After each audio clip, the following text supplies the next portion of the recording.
한번 따라서 합니다. 죄에게 내주지 말고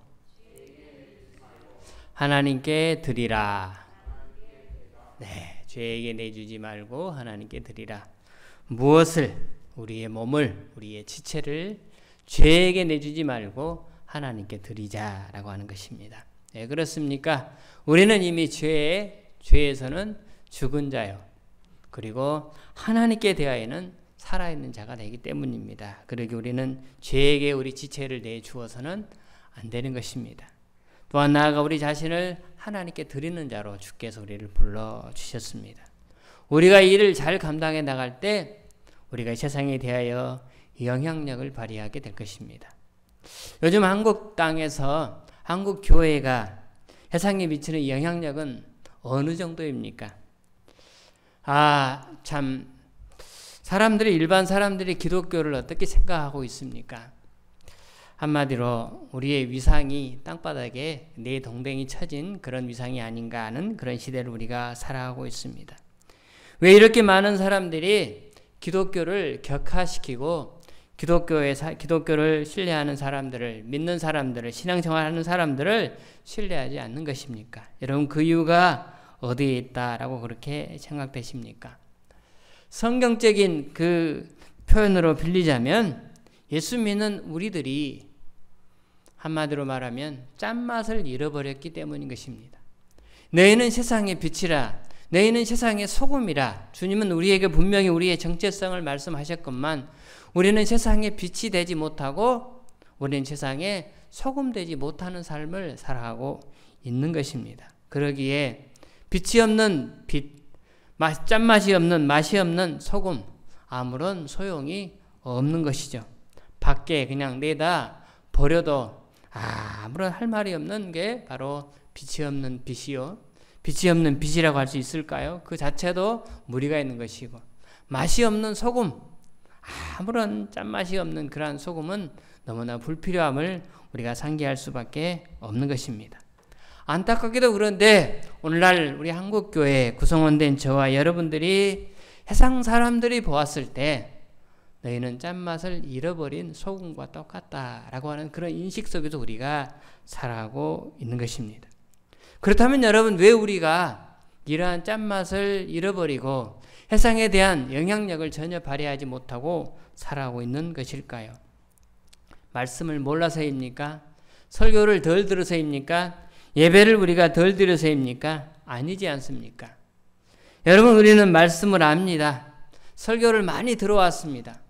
또 개중에는 하나님의 말씀 성경을 창세기부터 요한계시록 66장 맨 마지막 66권 전체를 수없이 우리는 읽고 또 많은 성경 공부 과정들을 통하여 성경을 잘 알고 있습니다. 그렇지만 알고 끝내버리는 그러한 경향이 우리 안에 높다라고 하는 사실입니다. 설교 말씀을 듣고도 듣고 끝내버립니다. 하나님의 말씀을 읽고도, 그리고 우리가 이 안에 주신 가르침과 교훈을 우리가 받아도 그 말씀대로 준행하지 않기 때문에 우리는 세상 사람들을 보았을 때 소금같이만, 빛같이만 드러나지 않는 빛, 짠맛이 없는 소금으로 전락되고 말았다는 사실입니다. 말만 떠들고 아무것도 남겨놓는 것이 없는 냄새나는 썩은 인간이 되어버리고 말았다라고 그렇게 인식할 수밖에 없는 것입니다. 그건 무엇입니까? 지식으로만 끝나고 그것을 삶으로 실천하는 삶의 자리가 따라오지 않기 때문에 그로 인하여 우리는 영적 교만에 빠지는 어리석음의 우를 범하고 만 것입니다. 많은 지식이 우리 안에 쌓였지만 그 많은 지식 때문에 우리는 영적 교만함에 빠져서 때로는 우리가 형식주의에 빠지는 그런 우를 범하고 오늘도 신앙생활을 하고 있지는 않는가라고 우리들 스스로 생각해 보아야 하는 것입니다. 그러므로 오늘 말씀에 12절 말씀이 시작되면서 그러므로 라고 하는 말씀에 참으로 큰 비중을 우리가 두어야 합니다. 여러분, 이 그러므로가 뭡니까? 앞서 지난 두 주간 말씀을 통해서 6장 1절부터 11절 말씀까지 우리는 두 주간에 걸쳐서 말씀을 검토해 보았습니다. 어떤 말씀이었습니까? 예수 그리스도 안에서 우리는 예수님과 연합된 자가, 하나된 자가 되었다라고 하는 말씀을 드렸습니다. 어떻게 연합되었습니까? 예수님이 죽을 때 나도 같이 죽고 예수님이 십자가에서 다시 무덤에서 부활하실 때 나도 같이 살아난 영적으로 주님과 하나 된 그런 존재가 되었습니다. 나도 죽을 때, 아니 예수님이 죽을 때 죄도 다 그 안에서 해결해 주셨습니다. 그러므로 그 안에서 나도 주님과 함께 죽을 때 우리의 모든 죄도 다 해결을 받았습니다. 그렇다고 한다면 이제부터 그 이후에는 우리의 삶이 부활한 신령한 몸으로서의 삶이 세상 가운데 펼쳐져야 되는데 우리의 삶은 예전에 죄된 모습 그대로 따라하고 있다는 사실입니다. 그러게 우리는 신분상 이제는 죄에서 죽은 자요, 곧 죄의 지배를 받지 않는 존재가 되었습니다. 그럼에도 불구하고 우리는 여전히 죄 가운데 행하고 있는 안타까운 모습으로 전전하고 있다는 사실입니다. 그러므로 나는 죄에 대해서 죽고 의에 대해서 살았다라고 하는 우리의 신분을 다시 회복하는 것입니다. 이제 나는 죄의 종이 아닙니다. 이제 나는 하나님의 종입니다. 라고 하는 것을 날마다 믿음으로 고백하며 삶의 현장에서 이러한 우리에게 부여된 책임을 감당해야 하는 것입니다. 여러분, 그러기에 우리가 암송하고 있는 11절 말씀이 참으로 중요한 것입니다.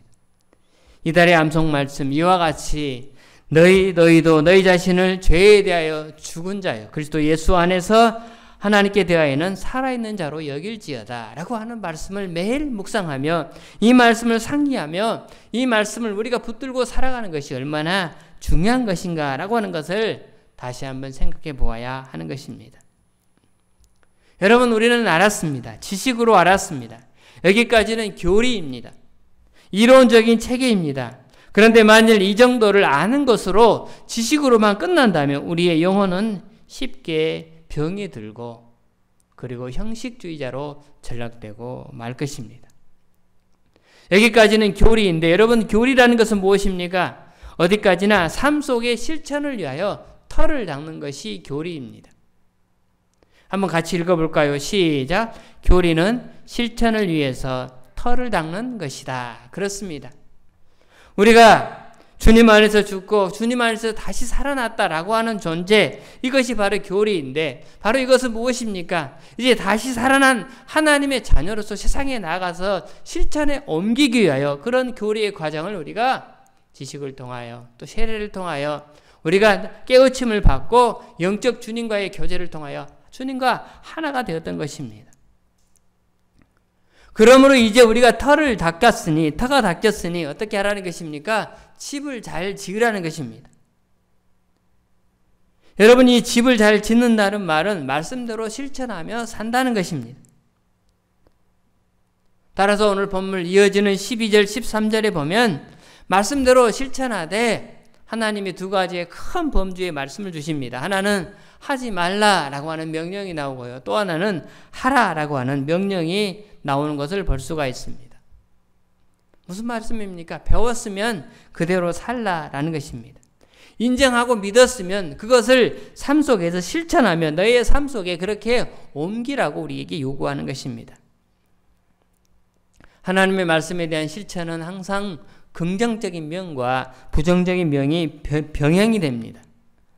그리고 우리는 해야 할 일을 해야 하는 것이고 하나님이 하지 말라고 명령한 것은 반드시 하지 않아야 하는 것입니다.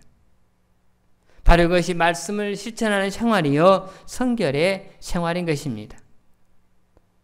우리가 하고 안 하고는 우리의 의지로 결단해야 될 책임 분야라고 말할 수 있습니다. 우리는 할 수도 있고 반대로 안 할 수도 있습니다. 하고 안 하고는 우리의 자유입니다. 그렇지만 하든 안 하든 간에 그 행동에 대한 책임은 누가 지는 것입니까? 우리가 져야 하는 것입니다. 그렇게 하나님은 우리에게 책임을 요구합니다. 왜 하나님이 우리에게 책임을 요구합니까? 우리가 순종할 수 있는 모든 만반의 준비를 하나님 편에서 다 해 주었기 때문에 우리에게 책임을 요구하는 것입니다. 여러분, 한번 따져봅시다. 예수님이 죽으셨지 내가 죽었습니까? 여러분이 죽었습니까? 십자가에서 못 박히신 분은 예수님입니다. 내가 십자가에 못 박힌 것은 아니지 않습니까? 부활하신 분도 예수님입니다. 내가 실제로 부활했습니까? 아닙니다. 예수님이 죽으심으로 우리의 모든 죄를 사해 주신 분도 하나님이시지 내가 스스로 내 스스로 죄를 씻었습니까? 아닙니다. 어느 것을 봐도 내가 한 것은 아무것도 없습니다. 전부 다 하나님이 해 주셨습니다. 우리는 그저 하나님이 해 주신 것을 수용하고 받아들이기만 하면, 믿음으로 받아들이기만 하면 되는 것입니다. 죄에서 우리를 해방시키신 분도 하나님이요, 죄의 지배를 받지 않도록 우리를 새로운 자리로 인도해 주신 분도 하나님입니다. 우리로 하여금 죄가 왕노릇 하지 못하도록 새로운 신분으로 세워주신 분도 하나님입니다. 하나님이 다 해놓고 다 해주셨습니다. 그래 놓고 이제 너는 실천함으로써 행동에 옮겨라. 만약에 행동에 옮기지 아니할 때는 내가 책임을 묻겠다라고 하는 것이 하나님의 입장인 것입니다. 어린아이를 낳아서 키웁니다. 근데 그 아이가 언제쯤 서게 되고 언제쯤 걷게 됩니까? 네. 빠른 아이들은 한 10개월쯤 또 돌쯤 또 조금 지나면 다 서게 되고 걷게 됩니다. 원하는 것 다 해주고 필요한 것 부모는 그 아이에게 공들여서 다 했습니다. 그런 다음에 때가 되면 그 아이는 어떻게 해야 합니까? 일어나야 합니다. 자기가 서야 합니다. 서는 방법을 아빠가, 엄마가 가르쳐 주어죠. 그러면 본질적으로는 나중에는 자기가 서야 합니다. 일어나든 일어나지 않든 자기 자유입니다. 그렇지만 못 일어나면 누구 책임입니까? 자기 책임인 것입니다. 일어나 한 발 두 발 걸어봐. 왜 요구합니까? 그동안 젖주고 이유식 주고 밥 해주고 다 해줬으니까 당연히 부모는 그에게 요구하는 것입니다. 그러면 그 아이는 부모의 요구에 따라 자기 자신을 위하여 일어서야 되고 그리고 걸어가야 하는 것입니다. 하나님도 우리에게 요구하는 것이 마찬가지입니다. 내가 다 해줬지 않느냐? 이제는 네가 한번 해봐라. 네가 이제 한 발 떼봐라. 두 발 떼봐라. 또 해봐라. 그럴 때 우리가 순종해야만이 하나님을 기쁘시게 할 수가 있는 것입니다. 여러분, 바로 이것이 12절의 서두에 시작되는 그러므로 라고 하는 말씀의 의미인 것입니다. 그렇다면 여러분, 먼저 오늘은 이 그러므로 라고 이어지는 말씀에 해야 될 일과 하지 않아야 될 일을 하나님이 명령하시는데, 오늘은 먼저 부정적인 의미의 말씀인 하지 않아야 될, 해서는 안 될 일에 대해서 한번 검토해 보고자 합니다. 자, 먼저 12절 13절 말씀을 우리 한번 다 같이 읽겠습니다. 시작. 그러므로 너희는 죄가 너희 죽을 몸을 지배하지 못하게 하며 한중하지 말고, 또한 너희 지체를 불 위의 무기로 죄에게 내주지 말고, 오직 너희 자신을 죽은 자 가운데서 다시 살아난 자 같이 하나님께 드리며 너희 지체를 의의 무기로 하나님께 드리라. 예. 여기 말씀에 알 수 있듯이 12절 13절 말씀에 먼저 해서는 안 되는 일이 나오고 13절 중반절부터 꼭 해야 될 일에 대해서 하나님께서 요구하고 있습니다. 먼저 우리가 해서는 안 되는 일, 죄가 너희 죽을 몸을 지배하지 못하게 하라. 죄가 너희 죽을 몸을 지배하지 못하게 하라. 그리고 몸의 사욕에 순종하지 말라. 그리고 또한 너희 지체를 불 위의 무기로 죄에게 내주지 말라. 바로 여기까지가 우리에게 하지 말라라고 하는 부정적인 요구를 하나님께서 하고 있습니다. 무슨 말입니까? 중요한 것은 우리 몸을 죄가 지배하지 못하도록 내버려 두어서는 안 된다라고 하는 것입니다. 만일 우리 몸을 죄가 지배하도록 내버려 두면 우리 몸에 악한 정욕이 발동을 해서 우리는 정욕이 시키는 대로 따라가는 사람이 된다는 것입니다. 그 결과 우리의 지체는 불의의 변기로, 불의의 변기, 불이 죄를 짓는데 죄가 사용하는 도구로, 그의 무기로 들여진 바 된다. 그렇게 말씀하고 있습니다. 여러분, 우리는 이 명령을 충분히 숙지하기 위해서 적어도 3가지 사실을 인지해야 합니다. 첫 번째, 죄 자체는 여전히 살아있다라는 것입니다. 죄는 살아있습니다. 죄가 죽은 것이 아닙니다. 우리가 십자가에서 예수님과 함께 죽은 자로 처리되었기 때문에 죄는 더 이상 우리를 지배할 수 없고 우리를 종으로 부릴 수는 없는 것이 사실입니다. 왜? 우리는 십자가에서 죄가 다 처리되었기 때문입니다. 하지만 그렇다고 해서 죄의 힘이 사라지거나 죄가 행동을 멈추고 이제는 아무것도 안 한다고 생각을 하면 이것은 큰 오산인 것입니다. 죄는 여전히 왕성하게 활동하고 있습니다. 죄의 힘은 왕성하고 막강합니다. 그러므로 우리는 이 세상을 끔찍한 범죄의 소굴로 만들고 있는 이 죄의 실체를 똑바로 보아야 하는 것입니다. 여러분, 죄는 죽지 않고 그대로 있습니다. 우리가 죄에 대해서 죽은 것이지 죄는 여전히 살아있다라고 하는 이 전제를 우리는 망각해서는 안 된다라고 하는 것입니다. 그리고 나아가 우리가 알아둬야 할 것은 죄가 여전히 우리 몸 안에 자리 잡고 있다라는 사실을 잊어서는 안 되는 것입니다. 죄의 자체는 여전히 살아있습니다. 그리고 그 살아있는 그 죄가 누구 안에 있다고요? 우리의 몸 안에, 내 안에 항상 나와 같이 있다는 사실입니다. 여러분, 여기서 말하는 몸은 무엇입니까? 우리의 신체, 우리의 바디입니다. 육체, 우리의 껍데기입니다. 그래서 13절에서 그 몸을 뭐라고 말하냐면 너희 지체는 라고 말합니다. 너희 지체, 우리의 몸뚱아리입니다. 그런데 여러분, 이 몸뚱아리 안에 뭐가 있다고요? 죄가 같이 우리 안에 거주하고 있다는 사실입니다. 우리가 구원받은 사람은 거듭난다 그러는데요. 여기 거듭났다라고 하는 데는 나의 속사람이 거듭난 것이지 내 몸뚱아리가 거듭난 것이 아닙니다. 내 속사람, 내 영혼이 거듭난 것입니다.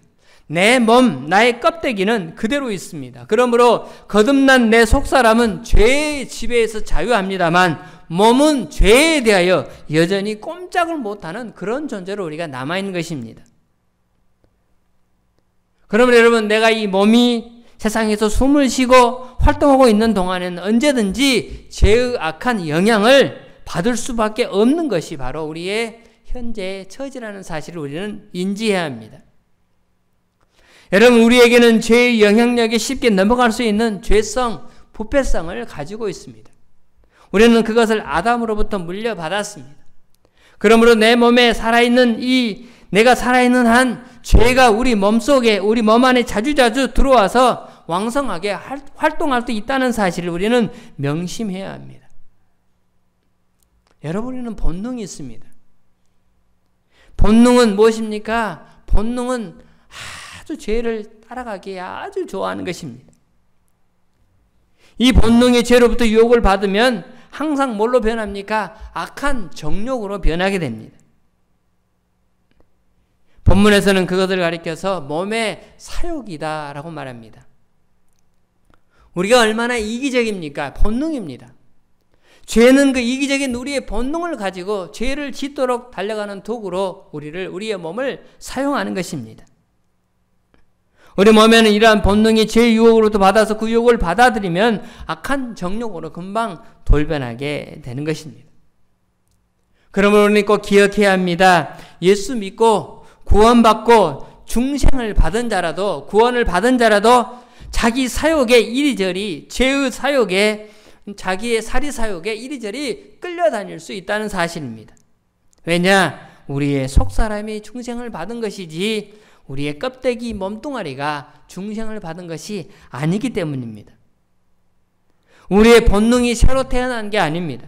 이 몸이나 본능은 옛날 그대로 남아있는 것입니다. 그러기에 바로 이것을 마귀가 이용하여, 죄가 이용하여 그의 도구로 우리의 몸을 사용하는데 참으로 영특한 머리를 가지고 우리를 날마다 끌어가고 있는 것입니다. 구원받았지만 그럼에도 불구하고 우리는 사유사욕에 끌려갈 수 있습니다. 좋은 예로요, 사도 바울이 에베소 교인들에게 이렇게 얘기합니다.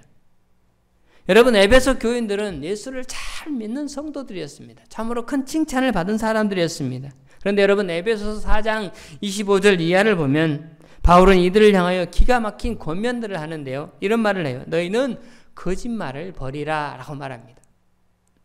거짓말을 버리라. 왜 바울이 그들 교인들에게 거짓말을 버리라고 합니까? 구원받은 사람들이 모이는 공간이지만 그 안에 거짓말을 하는 무리들이 너무나 많은 것입니다.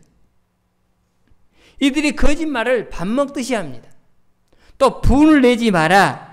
도둑질하지 마라. 왜 그렇게 말합니까? 왜 도둑질하지 말라고 하고 왜 분을 내지 말라고 합니까? 교인들인데. 여러분 우리가 경험적으로 잘 알지 않습니까? 우리는 분노를 하려 해도 수십 번을 냅니다. 우리는 여전히 옛 몸을 가지고 있는 본능 자체를 가지고 있는 그대로의 몸이기 때문에 이 안에 들어와서 예배를 드리고 하나님 앞에 찬송을 하지만 그럼에도 불구하고 우리는 언제나 죄의 유혹에 수없이 우리는 노임받게 될 수도 있다는 사실을 언제나 인지하며 살아가야 한다는 것입니다. 사랑하는 여러분, 우리가 예수를 잘 믿어도 이와 같은 죄에 빠질 수 있다는 사실을 언제나 우리는 기억해야 합니다. 왜 그렇습니까? 우리 몸은 다양한 지체로 구성이 되어져 있습니다. 껍데기는 머리, 손, 발, 또 등, 눈에 들어오는 그런 지체 있지만 겉으로 보이지 않는 그런 지체들이 얼마나 많이 있습니까? 각 지체에 있는 힘이라든지 기능이라든지 상황이라든지 재능이라든지 상상력이라든지 생각이라든지 보이지 않는 이 정신체계까지가 이 몸에 다 지체인 것입니다.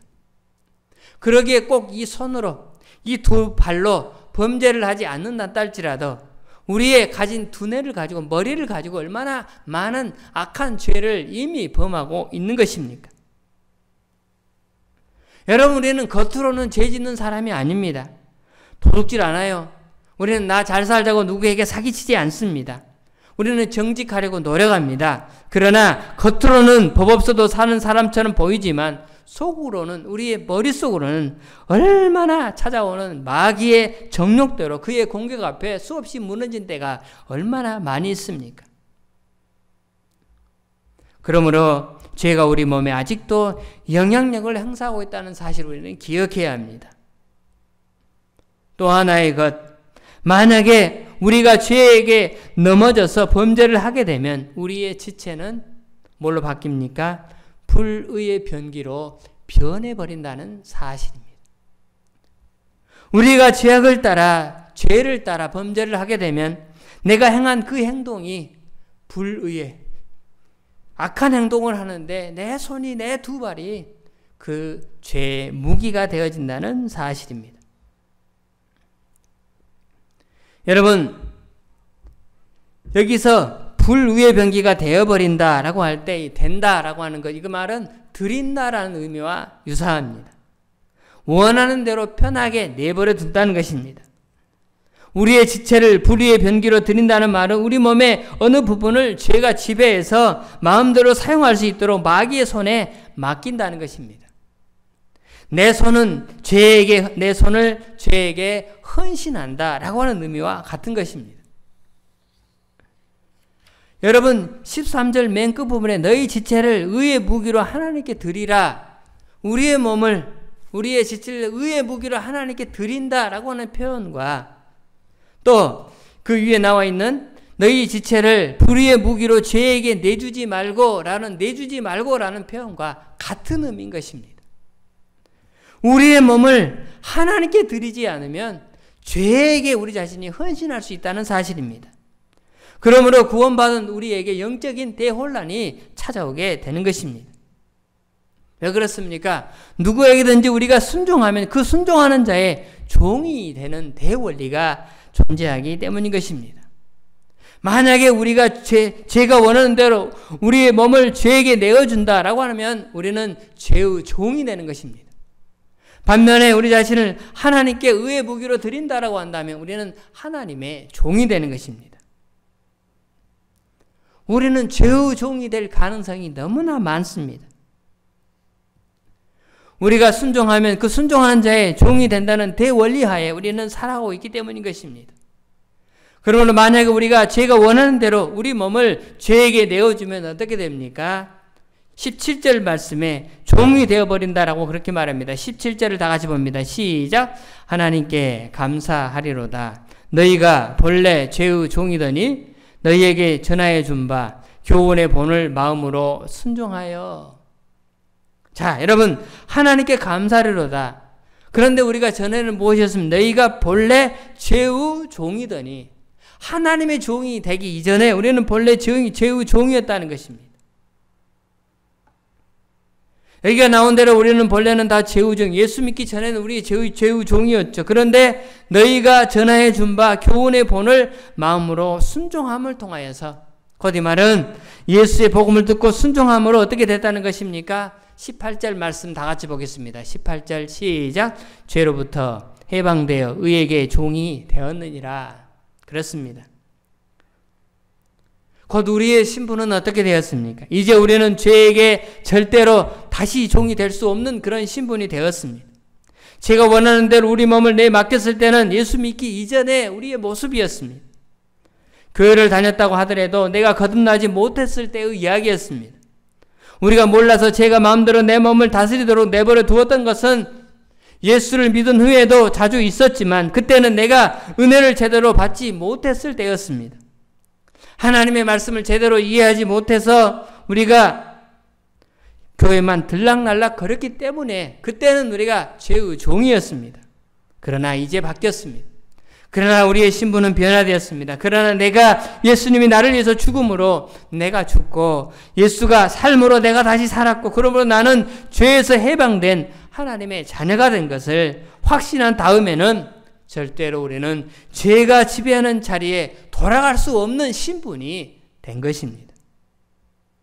옛날에 몰랐을 때는 우리가 무슨 짓을 했습니까? 19절 말씀의 중반 부분에 보면 부정과 불법에 우리가 내주는 그런 존재가 되었었습니다. 그런데 지금은 어떻습니까? 지금은 우리는 부정과 불법에 우리를 내주어야 될 그런 신분의 자리에 우리는 놓여 있지 않는 것입니다. 우리는 의에게 우리 자신을 하나님께 우리는 드리는 하나님의 종으로서의 삶을 살아가야 하는 것입니다.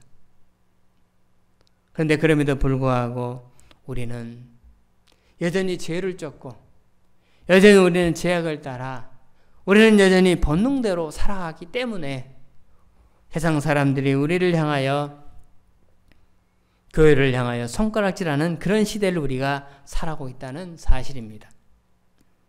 오늘 우리는 다시 한번 상기해야 할 것이 있습니다. 우리는 잃어버렸던 우리의 신분을 다시 회복해야 하는 것입니다. 의를 행하느냐, 하나님께 순종하느냐, 의를 행하는 데는 자유로웠다, 곧 의를 행하는 데는 전혀 책임이 없었다라고 하는 이런 신분에서 우리는 벗어나야 하는 것입니다. 20절 말씀 보면 그런 말씀이 나와요. 20절 말씀 다 같이 봅니다. 시작. 너희가 죄의 종이 되었을 때에는 의에 대하여 자유로웠느니라. 우리가 죄의 종이 되었을 때는, 죄를 따라 살았을 때는 의에 대하여 자유로웠다. 의를 행하지 않고 죄만 쫓는 그런 존재로 살았다는 것입니다. 그 결과 무엇이 왔습니까? 21절 다 같이 봅니다. 시작. 너희가 그때 무슨 열매를 얻었느냐? 이제는 너희가 그 일을 부끄러워하나니 이는 그가 그 마지막이 사망임이라. 너희가 그때 죄의 종된 때 어떤 열매를 맺었느냐, 얻었느냐? 그 마지막이 사망이었다는 것입니다. 그러나 이제는 어떻습니까? 그러나 이제는 완전히 달라졌다는 것입니다. 이제는 이라는 말이 오늘 본문에 3번이나 등장하게 됩니다. 19절 하반절을 보면 이제는 너희 지체를 의에게 종으로 내주어 거룩함에 이르라 라고 말합니다. 왜? 저와 여러분의 삶의 이제는 이라고 하는 대전제의 전환이 우리 가운데 이미 다가오게 되었기 때문입니다.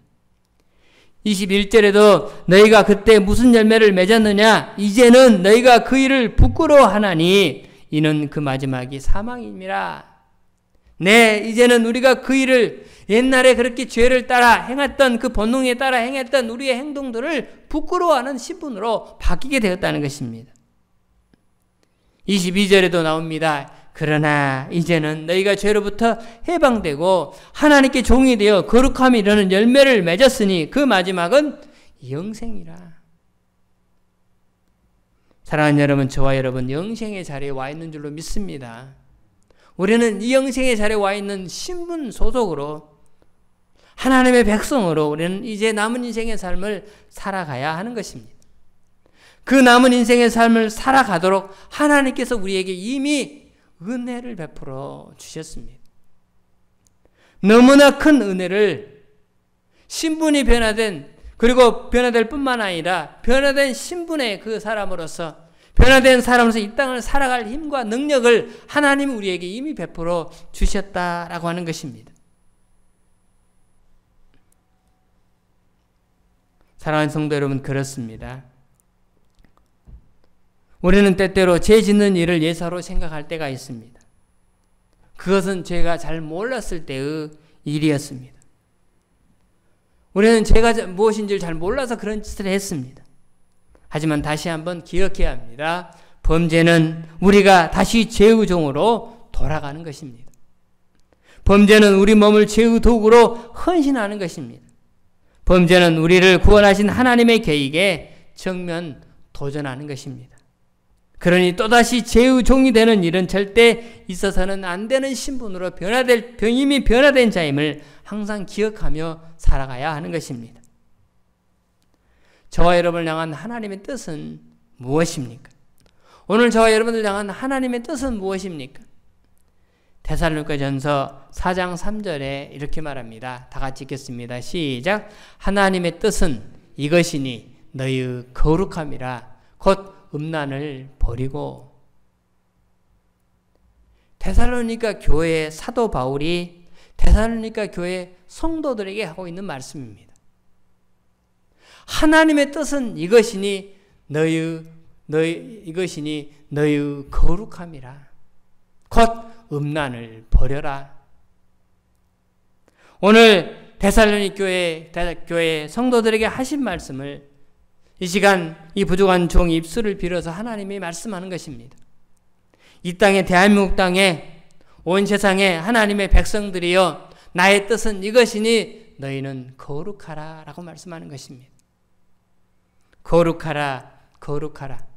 옛 이미 죽었던, 이미 과거에 이미 죽어버린 그 죄된 존재로 되돌아가지 말고 이제는 하나님 편에 서서 거룩함에 서서 나의 영광을 드러내라. 오늘 우리에게 요구하고 있는 것입니다. 그러게 우리는 죄에 대하여 크게 인지해야 합니다. 죄는 여전히 살아있다는 사실, 그 죄는 여전히 내 몸속에 같이 동행한다는 사실, 그리고 내가 거기에 넘어지면 나는 불의의 변기로 들여질 수밖에 없다는 사실을 인지해야 합니다. 그리고는 다음 주에 하라는 명령에 우리가 도전해 나아가는 것입니다. 어떻게 하라는 것입니까? 무엇을 하라는 것입니까? 오직 너희가 자신을 죽은 자 가운데서 다시 살아난 자같이 하나님께 너희 자신들을 드리며 너희 지체를 의의 무기로 하나님께 드리라 라고 우리에게 요구하고 있습니다. 구체적인 사항들은 다음 주 우리가 살펴보도록 하기를 원합니다. 오늘 우리 자신을 하나님께 드리며 남은 인생을 하나님께 드릴 때 우리 주님은 우리와 늘 함께 하시면서 해상과 맞서 싸워 이 능히 이겨낸 능력을 우리 하나님이 공급하여 주실 줄로 믿습니다. 날마다 우리의 삶의 현장에서 이러한 싸움 가운데 주의 거룩한 능력을 찾아서 그 능력에 붙들려서 하나님 우리에게 주신 승리의 거룩함의 능력을 날마다 맛보고 여러분이 살아가는 모든 삶의 공동체에 승리의 깃발을 꼽아나가는 저와 여러분의 귀한 미래가 다 되시기를 주님의 이름으로 축원합니다. 오늘 말씀 마음속에 상기하면서 여러분 찬송 202장입니다. 하나님 아버지 주신 책은 귀하고 중하신 말씀일세. 특별히 2절에 가서 보면 구속의 은혜를 저버리고 어긋난 딴 길로 가다가도 예수의 사랑만 생각하면 곧 다시 예수께 돌아오리. 그렇습니다.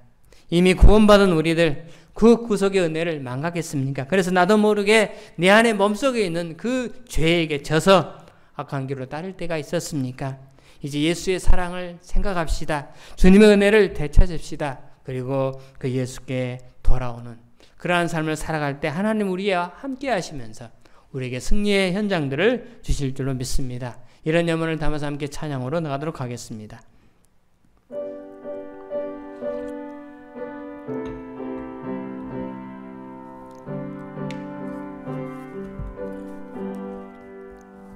하나님 아버지 주신 책 그 귀하고 중하신 말씀일세 기쁘고 반가운 말씀 중에 날 사랑한단 말 참 좋도다. 주 나를 사랑하시오니 즐겁고도 즐겁도다. 주 나를 사랑하나니 나는 참 기쁘다.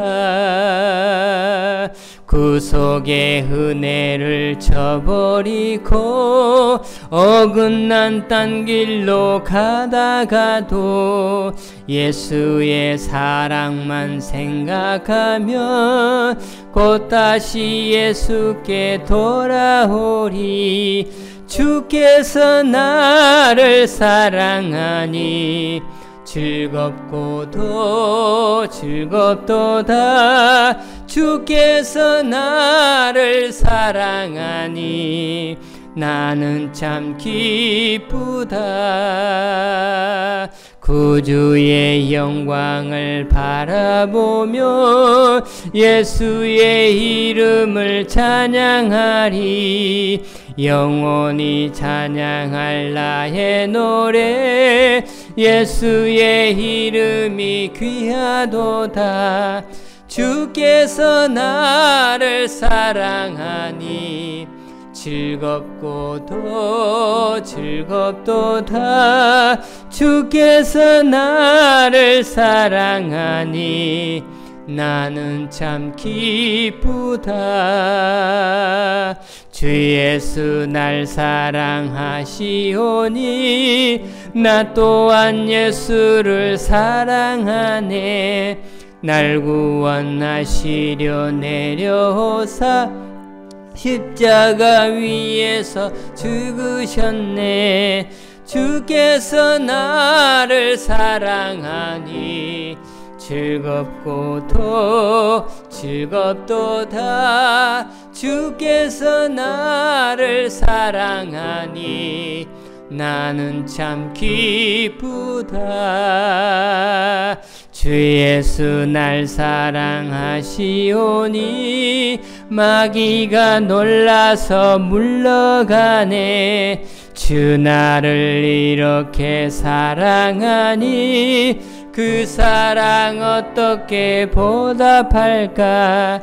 주께서 나를 사랑하니 즐겁고도 즐겁도다. 주께서 나를 사랑하니 나는 참 기쁘. 5절 다시 한번 합니다. 주 예수 날 사랑하시오니 마귀가 몰라서 물러가네. 주 나를 이렇게 사랑한 그 사랑 어떻게 보답할까. 주 나를 사랑하시오니 즐겁도도 즐겁고다. 주께서 나를 사랑하니 나는 참 기쁘다. 이렇게 구속하셨건만 그 은혜를 저버리고 어긋난 딴 길로 갈 때도 많았었습니다.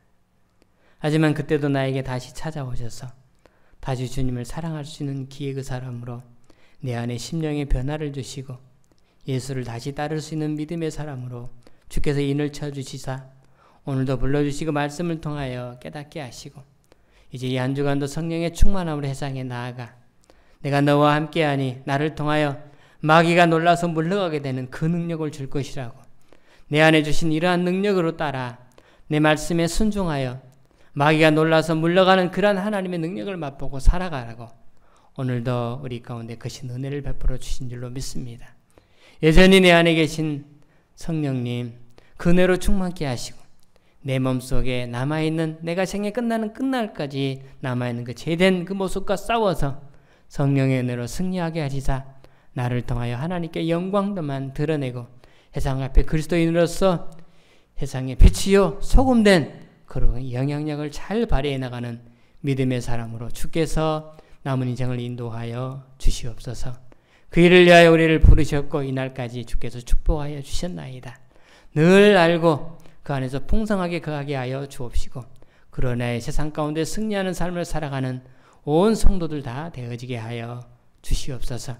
우리의 지체를 말씀의 능력으로 누리게 하여 주옵시고 이제는 말씀을 따라 주의 거룩함에 순종해 나감을 통하여서 많은 사람들에게 아름다운 빛이요 소금의 역할을 잘 감당하여 죽어가는 생명들을 주의 거룩한 존전에 함께 불러드릴 수 있는 믿음의 사람으로 인도하여 주시옵소서. 오늘도 이런 사람으로 불러주시니 감사의 예물을 드립니다. 손길마다 하나님 받으시고 그 마음과 정성에 주께서 채워주시사 삶의 모든 현장의 자리가 궁핍하고 힘들고 어렵지만 넉넉하게 이기게 하시는 하나님의 이김의 승리를 맛보는 저들 모두의 삶의 현장들 다 되어지게 하여 주시옵소서. 병마가 문제가 여건이 우리를 위축시키는 게 아니라 그 위에 밟고 일어서서 우리와 함께 하시는 하나님의 능력을 날마다 맛보고 살아가는 우리의 모든 믿음의 사람들 다 되어지게 하여 주시옵소서. 뜻이 있어서 세우신 교회 하나님의 선한 뜻이 온전하게 드러나기를 소망하며 예수님의 이름으로 기도드리옵나이다. 아멘.